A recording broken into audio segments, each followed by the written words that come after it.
Yo, I keep forgetting to take footage of the city, but one, it's been raining the whole time.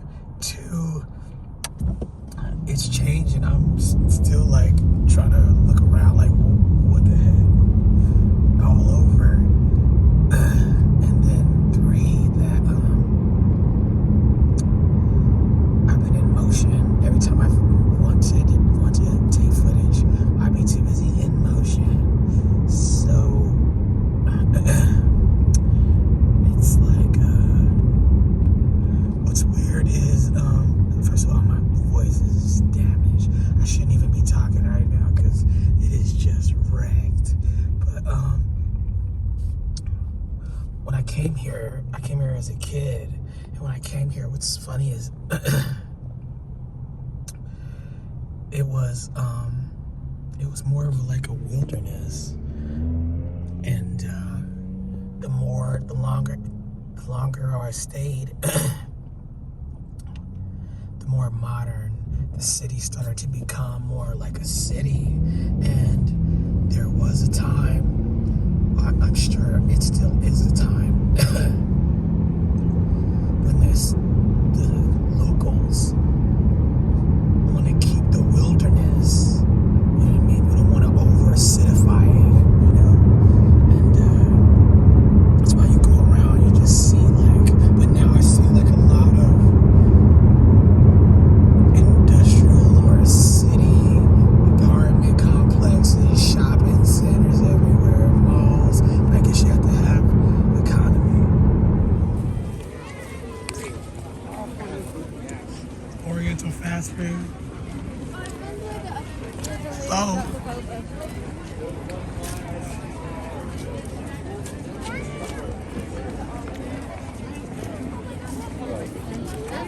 Golden Hospitality. They're nuts, but they're the nicest people in the whole world. That does look good. Would you have that? Look out. No. I'm just showing you. Doing that? Oh, I'm not. No. Hell no. I don't trust them. That's when the cord break when I get up on there. It will. I'll be on the news tonight where I fell off. Y'all watched him. He fell. No thanks. Mini donuts. I can't do a donut. Sugar really be off the chain. They got CBD, all they got all over that. Oh, yeah. Weed is legal here. Oh, that's right. 20, all legal. So you can literally smoke a joint right here, out here in the open. They can smoke a joint right here, but I can light a cigarette. Now, you can light a cigarette. Yeah, outside. Me too. Yeah. I saw these pizza breadsticks that somebody was just holding. Did you see that pineapple she just got? Yeah, it had pineapple fried rice inside of it. Pineapple fried rice? Yeah. Really? Yeah. They put pineapples in the fried rice. And then they put it. There's a CBD shop. You want to give some? Why not? It's true. Off of CBD? It'll just make you go to sleep. So I came to the fair. That's what they do here. Alaska State Fair.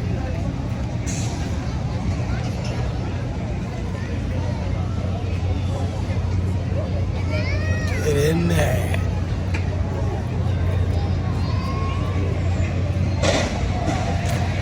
I swear, like when I first came, the Mega Drop, I was on the parking lot and I heard, that white guy's voice screaming. I had to stop. Like, from now on, when I hear white dudes screaming, yelling out shit, we're on high alert. Especially in these type of settings, you know what I mean? And we're a gun-toting state. You know what I mean? I got it on me. That's how we live. I got it on me. All right, to be continued. You told me that I might want to rethink some of the things that I've been doing.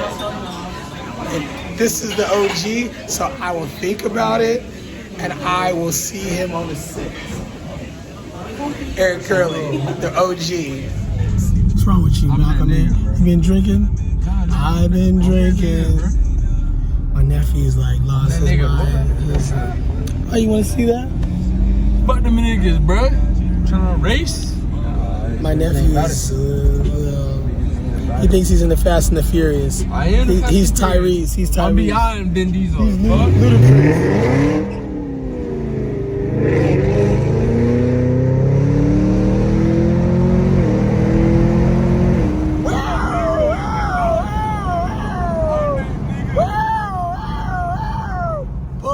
Pull over. You black son of a bitch. You're going to jail. Did you see her face? Behind your back. Hell yeah. Did you see her face? She put down like that. Oh, shit. Yeah, he's embarrassing me. Man, fuck Alaska. You just said it was dope. I said you can do whatever you want here, but fuck Alaska. What's wrong? Why you don't want? Now you want fucking. You live here. Because I got to. What do you think you got to? You got a choice. I ain't got no choice. Why don't you? Man, I got this business. You can still go. Go where, man? Anywhere. What do you mean? The business can still float and you go. Okay. You can do the business somewhere else. Yeah, I can't leave mom like that. Oh, you can take her with you.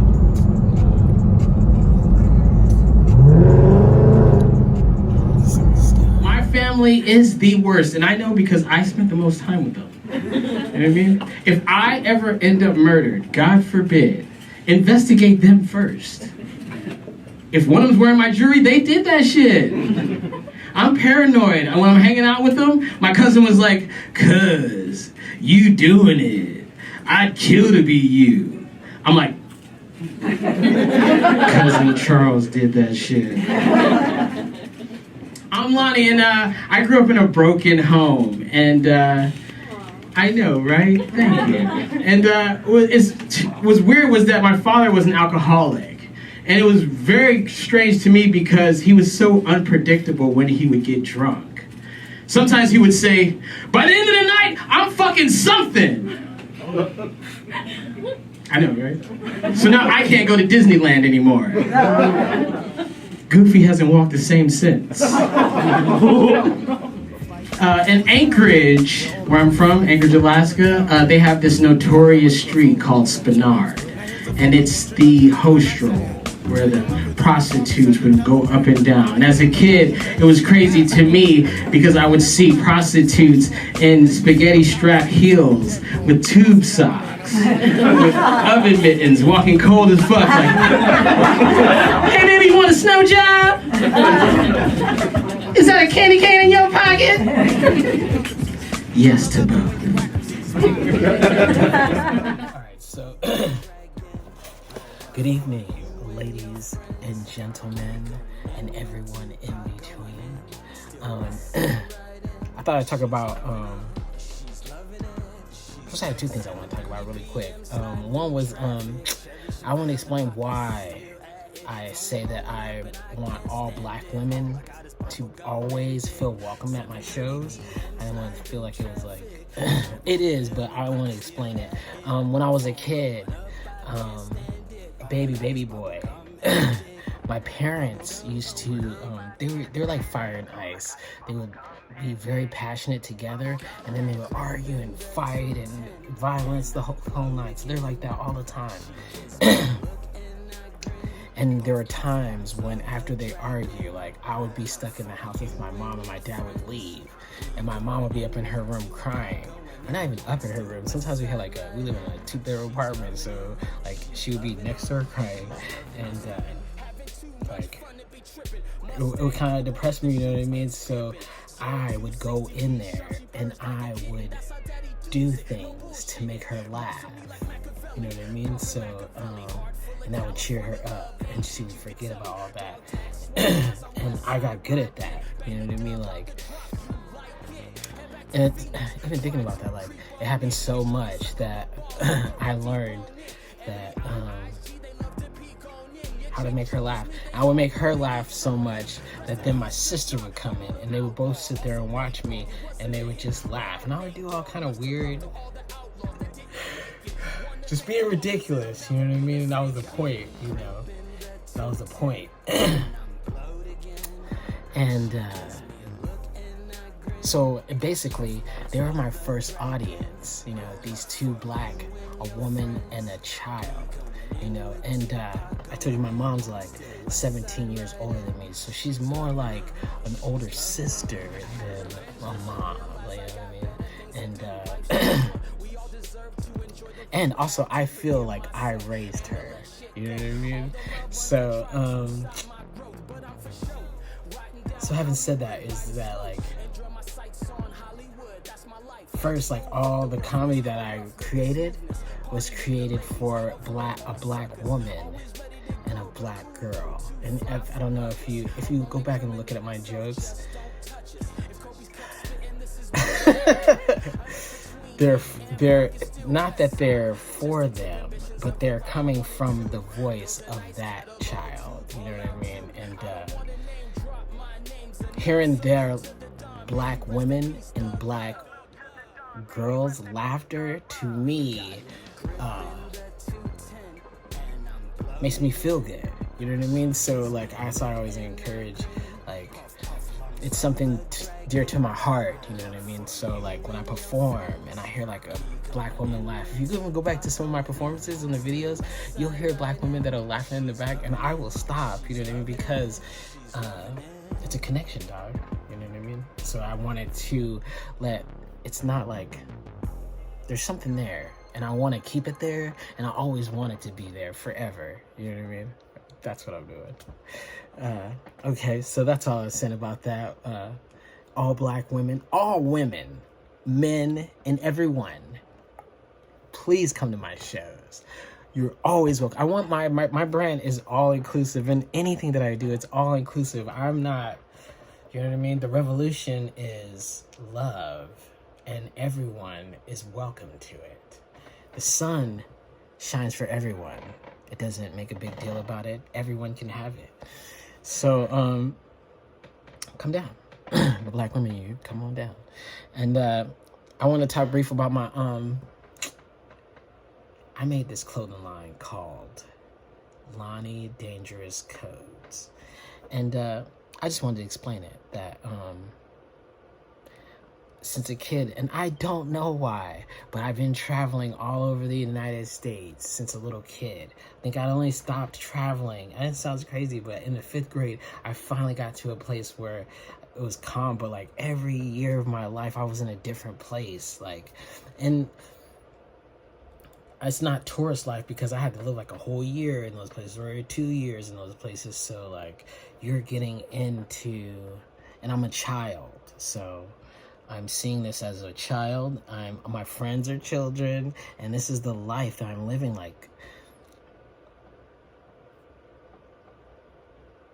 it's like you don't even have, like, if you get close to people and like you'll just be talking about them in your next place, like, man, I had this and this. So like even now, like until I got to a place where I can come, like, I don't really have like a past because it is just all over. But in having said that, having it all over, some of those places I really miss, and I visit them now, and those places are special to me. So and the people and the culture and everything about it, you know what I mean? And I thought it would be cool to represent those places because, you know, I've realized that, like, and if you notice about me, I learned from my father too, that good people everywhere in every shape, form, size, and color, you know what I mean? That's why I said my set's all inclusive, because, like, it takes a village, you know what I mean? So when I go to these places, people welcome me in, you know what I mean? I become part of the community. People call me brothers, you know what I mean? I'm part of, like, yeah, that's my black son. These people call me in and make me part of the family, and that's why I wanted to make the area codes of these places as a place to be remembered, because those places are amazing. You know what I mean? So I made shirts of all the cool fly places, and it's under their area codes, and so those people know if you're from that place, you've been there, you know. And I just wanted to, like, I can see them in my head when I think about the places, you know what I mean? And they're all cool. I have some obscure ones, some that are just popping, period. Some that I wish to go to, but it's a collection. I'm building on it. I have 2 right now. I have 818 because no, it's 213. 213. And that's Los Scandalous, Los Awesome. You know what I mean? And then there's 907. I spent a lot of time in Alaska. And I'm working on some 2 new ones for this new year. And I just wanted to explain what this is, because this is so dope. If you see the shirts, dog, but you already know how I get down. Nothing but quality over quantity. You know what I mean? I'm here. We're a relationship. When I give you product, the product is dope because it's got my name on it. You know what I mean? That's how we do it. I'm not gonna give you no garbage. It's all classy. It's art too. I'm fashion, dog. So that's the whole point. That regardless of anything about it, you put it on, it's fly. Yo, it's been a minute. Daddy Dangerous, Daddy Long, Daddy Long. Alright, so tonight my story, the question is, does your family have any myths or traditions? And I started trying to think about, like, I don't think so. Myths, like,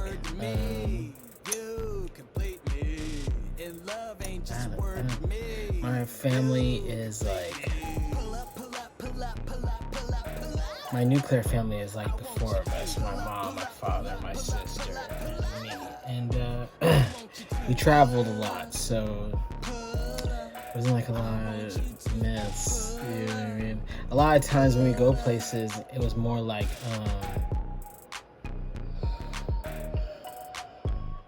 yeah, my dad's not into that. My parents aren't into that. I think, like, I don't know. My parents are like Baptists and Christians, so you know what I mean? It's all like, and I'm not sure, but in my culture, like, there's millions of myths, but like my family doesn't really subscribe to them, or never did. And then traditions,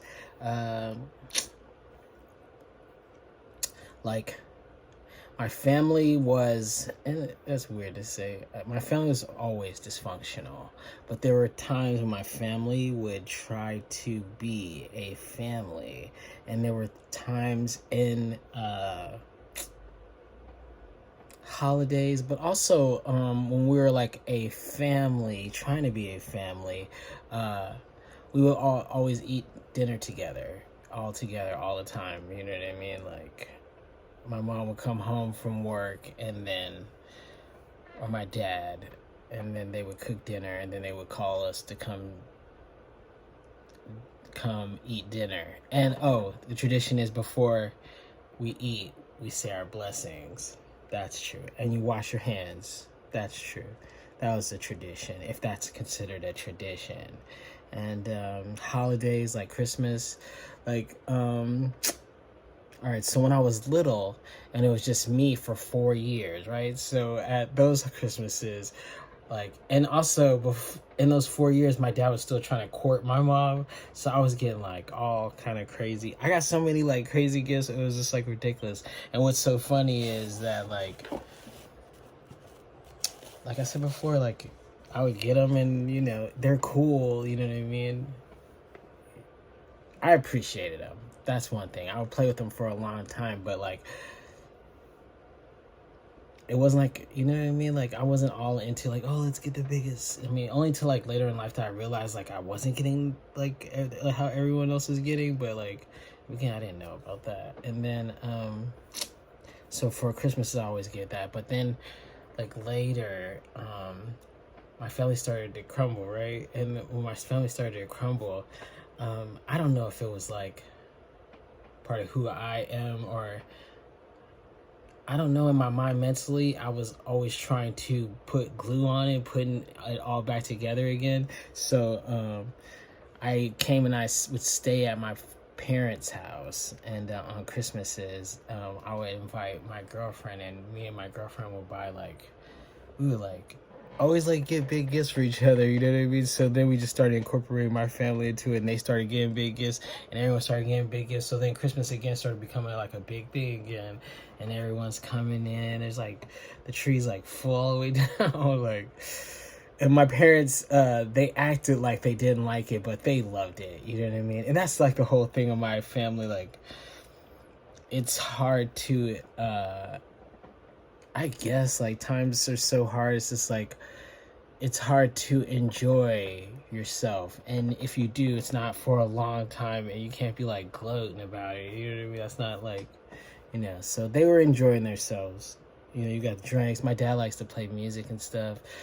My girlfriend, oh my God, at the time,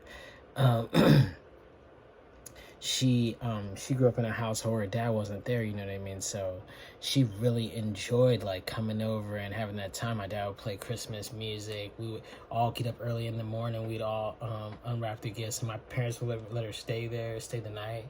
And we have breakfast. We were all, it's just so that was a tradition, and it was nice, My dad liked to put on the fireplace and act like he's some cool dude. He would dance and get drunk. Oh, the drinks are always popping from the beginning. And then all the time, I heard them say that, I heard his wife say that her daughter asked him what did he want for his birthday, and when I was little, all he would always say is I don't want anything, I just want a peace of mind. But if you get him nothing, he would get not he would get upset overt, he would get passively upset, and then it would blow up. He would you guys didn't even get me anything. Oh God. So yeah, those times would be good. The whole house would be all kind of presents and stuff. We would be watching movies and stuff, just kicking it. It would be good. One time, I think I said this before, that one time when I was a little kid, he asked me, we had to have Christmas lists, because they didn't, just tell me what you want. I don't have time. So just write down the top 3 things that you want, and I'll see if I can get them. So I put on there, I wanted some turntables, you know what I mean? So, I think every time my parents know that, and I'm not conscious of it, but everything that I want costs a lot of money every single time. And I'm always, every time Christmas comes, I don't get it, but I always get something weird that's kinda, you know what I mean? Right off to the left. And I better not say anything about it. I better just be happy about it. Because if I ever bring it up, they always oh, here he goes. But I asked for some turntables, Technique 1200s. Because I was trying to work on my music. And why he got me, my mom's friend, husband was a DJ, and he had the turntables. So my dad asked, could I borrow them for a while? So when I woke up on Christmas, they were just sitting up there, and I was I was excited. These are yours. You could play with them for a while, and then you have to give them back. What? You know what I mean? So so you're blessed, but then you're weird, you know what I mean? So it's not really, you know what I mean? So they plus you need to take it as not your shit. So you gotta know. I know you're new, but you better act like you know what you're doing on there, because you got.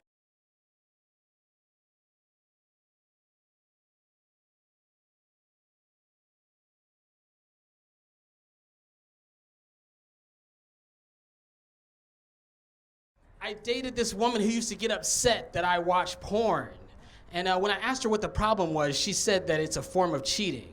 And I feel that's a double standard, because I know that her removable shower head is in there hey, what happens in the shower stays in the shower. All right, so I was going on. So my father got a bid to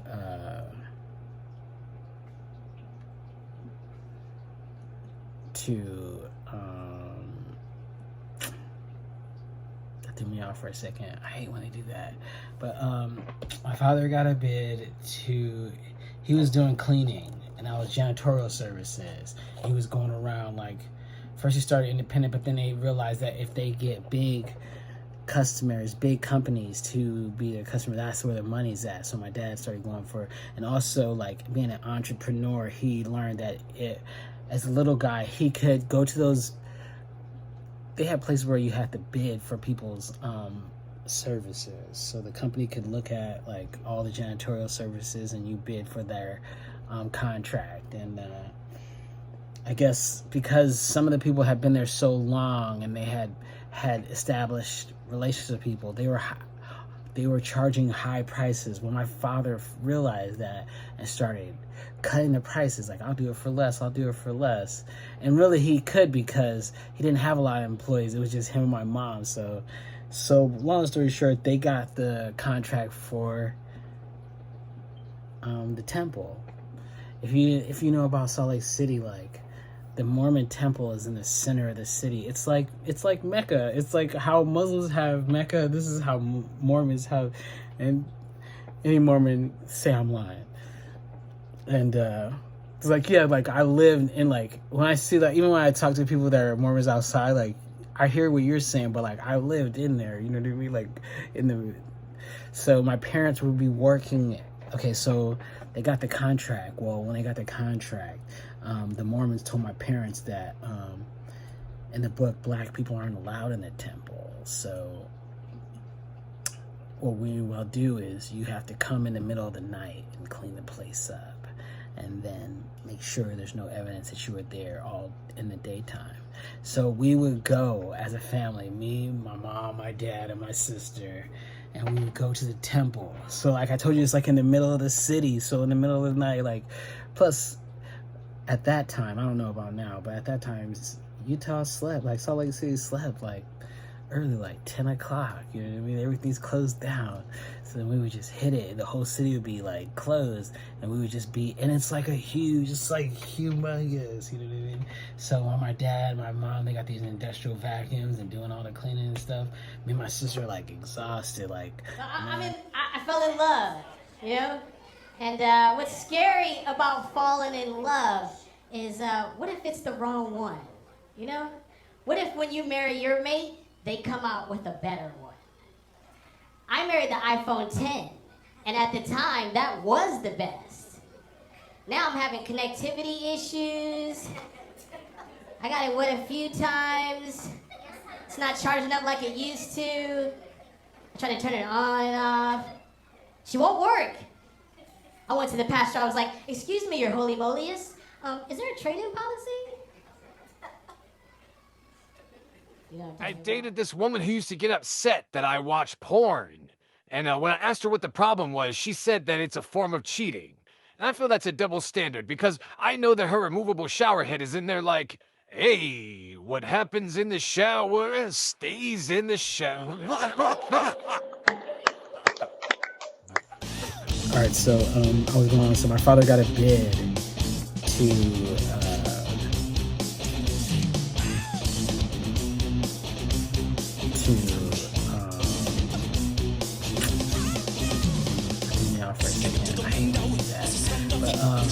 my father got a bid to, he was doing cleaning and I was janitorial services. He was going around, like, first he started independent, but then they realized that if they get big customers, big companies to be their customer, that's where their money's at. So my dad started going for it. And also, like, being an entrepreneur, he learned that as a little guy, he could go to those, they had places where you had to bid for people's services. So the company can look at like all the janitorial services and you bid for their contract. And, I guess because some of the people had been there so long and they had established relationships with people, they were charging high prices. When my father realized that and started cutting the prices, like, I'll do it for less, I'll do it for less. And really he could, because he didn't have a lot of employees. It was just him and my mom. So long story short, they got the contract for the temple. if you know about Salt Lake City, like the Mormon temple is in the center of the city. It's like Mecca. It's like how Muslims have Mecca. This is how Mormons have, and any Mormon say I'm lying. And it's like, yeah, like I lived in, like, when I see that, even when I talk to people that are Mormons outside, like I hear what you're saying, but like I lived in there, you know what I mean? Like so my parents would be working.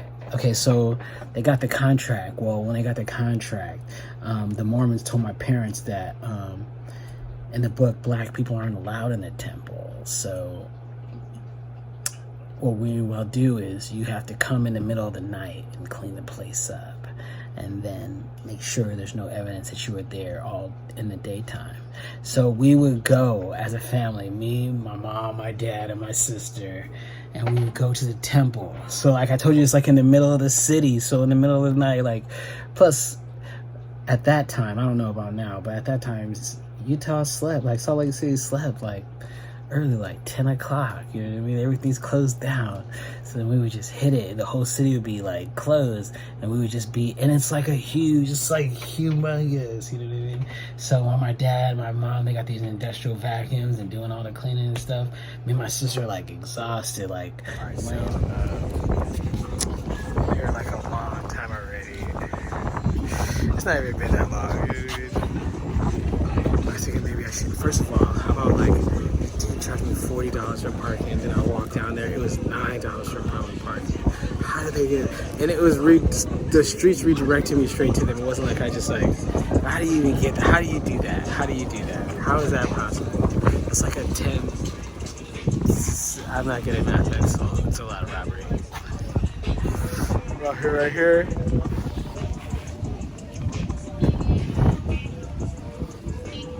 So I'm probably gonna just bounce before it starts getting, you know, because the traffic on the way back. Friday after 5, it's at 3, so it's probably about the time it's really starting to get up right now. So I think the side streets are doing it. Just do what it do, baby. But Venice, nigga, that's what we do. Do, baby. I did that. Happy birthday month, September birthday babies. We're there.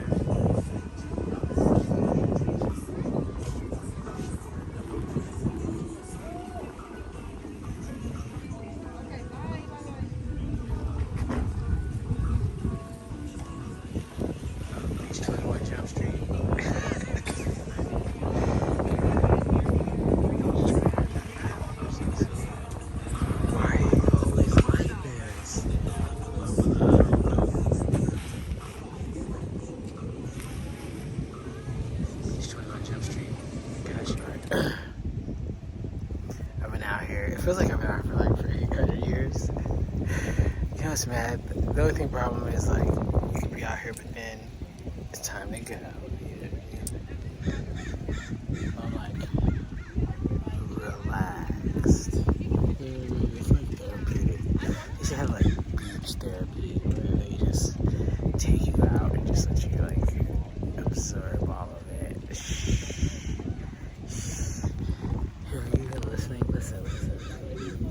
Nothing, dog. You hear no like distraction, no barking, no, you know. It's just cool. People just like relax. You don't find where you're at the beach, you're like chilling, dog. Chilling out. Yeah, like this is what I was always wanting. Even when I was in that LB projects, I'd be sitting like, dog. Next time I'd be on the beach, dog. I'd be sitting back chilling, just chilling. Like, get out of that bullshit. Get back over here.